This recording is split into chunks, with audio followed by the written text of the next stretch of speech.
بسم اللہ الرحمن الرحیم الف لام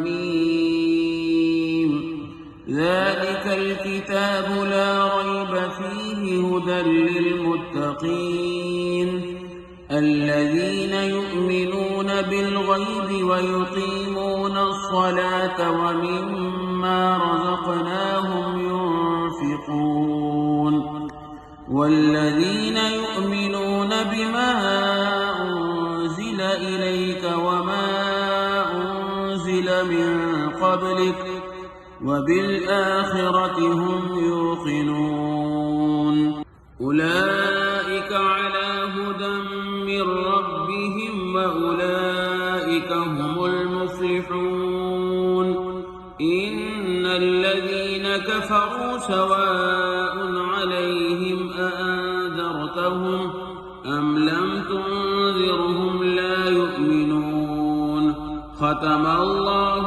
على قلوبهم وعلى سمعهم وعلى أبصارهم غشاوة ولهم عذاب عظيم۔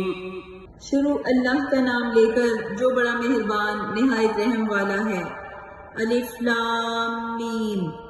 یہ کتاب قرآن مجید، اس میں کچھ شک نہیں کہ کلام اللہ ہے، اللہ سے ڈرنے والوں کی رہنما ہے، جو غیب پر ایمان لاتے اور آداب کے ساتھ نماز پڑھتے اور جو کچھ ہم نے ان کو عطا فرمایا ہے اس میں سے خرچ کرتے ہیں، اور جو کتاب محمد صلی اللہ علیہ وسلم تم پر نازل ہوئی اور جو کتابیں تم سے پہلے پیغمبروں پر نازل ہوئی سب پر ایمان لاتے اور آخرت کا یقین رکھتے ہیں۔ یہی لوگ اپنے پروردگار کی طرف سے ہدایت پر ہیں اور یہی نجات پانے والے ہیں۔ جو لوگ کافر ہیں انہیں تم نصیحت کرو یا نہ کرو ان کے لیے برابر ہے، وہ ایمان نہیں لانے کے۔ خدا نے ان کے دلوں اور کانوں پر مہر لگا رکھی ہے اور ان کی آنکھوں پر پردہ پڑا ہوا ہے اور ان کے لیے بڑا عذاب تیار ہے۔